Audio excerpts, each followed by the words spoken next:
cloudy with a chance of meatballs. We were all sitting around the big kitchen table. It was Saturday morning, pancake morning. Mom was squeezing oranges for juice. Henry and I were betting on how many pancakes we each could eat, and Grandpa was doing the flipping. Seconds later, something flew through the air, headed toward the kitchen ceiling, and it landed right on Henry. After we realized that the flying object was only a pancake, we all laughed, even Grandpa. Breakfast continued quite uneventfully. All the other pancakes landed in the pan, and all of them were eaten, even the one that landed on Henry. That night, touched off by the pancake incident at breakfast, Grandpa told us the best tall-tale bedtime story he'd ever told. Across an ocean, over lots of huge bumpy mountains, across 3 hot deserts, 1 smaller ocean, there lay the tiny town of Chew and Swallow. In most ways, it was very much like any other tiny town. It had a main street lined with stores, houses, and trees, and gardens around them, a schoolhouse, about 300 people, and some assorted cats and dogs. But there were no food stores in the town of Chew and Swallow. They didn't need any. The sky supplied all the food they could possibly want. The only thing that was really different about Chew and Swallow was its weather. It came 3 times a day, at breakfast, lunch, and dinner. Everything that everyone ate came from the sky. Whatever the weather served, that was what they ate. But it never rained rain, it never snowed snow, and it never blew just wind. It rained things like soup and juice. It snowed mashed potatoes and green peas. And sometimes the wind blew in storms of hamburgers. The people could watch the weather report on television in the morning, and they would even hear a prediction for the next day's food. When the townspeople went outside, they carried their plates, cups, glasses, forks, spoons, knives, and napkins with them. That way they would always be prepared for any kind of weather. If there were any leftovers, there usually were, the people took them home and put them in the refrigerators in case they got hungry in between meals. The menu varied. By the time they woke up in the morning, breakfast was coming down. After a brief shower of orange juice, low clouds of sunny-side eggs moved in, followed by pieces of toast. Butter and jelly sprinkled down for the toast, and most of the time it rained milk afterwards. For lunch one day, frankfurters, already in their rolls, blew in from the northwest at about 5 miles an hour. There were mustard clouds nearby. Then the wind shifted to the east and brought in baked beans, and a drizzle of soda finished off the meal. Dinner one night consisted of lamb chops, becoming heavy at times with occasional ketchup. Periods of peas and baked potatoes were followed by gradual clearing, with a wonderful jello setting in the west. The sanitation department of Chew and Swallow had a rather unusual job for a sanitation department.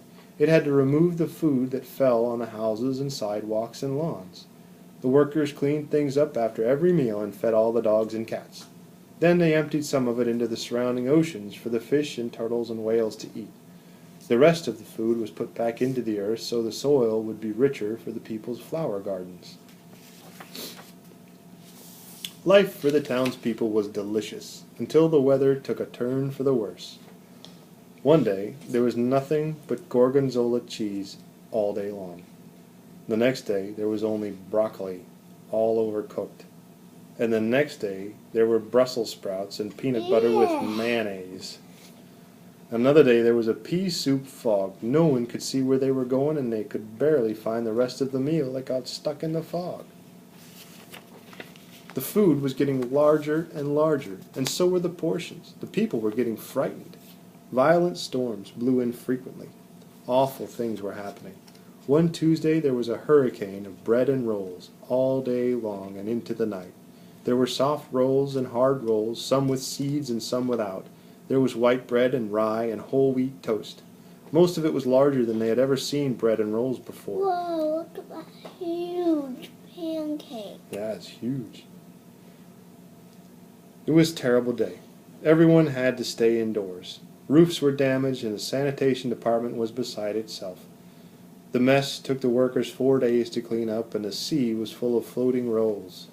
To help out, the people piled up as much bread as they could in their backyards. The birds picked at it a bit, but it just stayed there and got staler and staler. There was a storm of pancakes one morning and a downpour of maple syrup that nearly flooded the town. A huge pancake covered the school. No one could get it off because of its weight, so they had to close the school. Lunch one day brought 15-inch drifts of cream cheese and jelly sandwiches. Everyone ate themselves sick, and the day ended with a stomachache. There was an awful salt and pepper wind, accompanied by an even worse tomato tornado. People were sneezing themselves silly and running to avoid the tomatoes. The town was a mess. There were seeds and pulp everywhere. The sanitation department gave up. The job was too big. Everyone feared for their lives. They couldn't go outside most of the time. Many houses had been badly damaged by giant meatballs. Stores were boarded up and there was no more school for the children. So a decision was made to abandon the town of Chew and Swallow. It was a matter of survival. Oh, that's a very long story. Yeah. The people glued together the giant pieces of stale bread sandwich style with peanut butter, took absolute necessities with them, and set sail on their rafts for a new land. After being afloat for a week, they finally reached a small coastal town which welcomed them. The bread had held up surprisingly well enough for them to build temporary houses for themselves out of it. The children began school again, and all the adults tried to find places for themselves in the new land. The biggest change they had to make was getting used to buying food at a supermarket. They found it odd that the food was kept on shelves, packaged in boxes, cans, and bottles. Meat that had to be cooked was kept in large refrigerators. Nothing came down from the sky except rain and snow. The clouds above their heads were not made of fried eggs. No one ever got hit by a hamburger again. And nobody dared go back to Chew and Swallow to find out what had happened to it. They were too afraid. Henry and I were awake until the very end of Grandpa's story. I remember his goodnight kiss. The next morning, we woke up to see snow outside our window.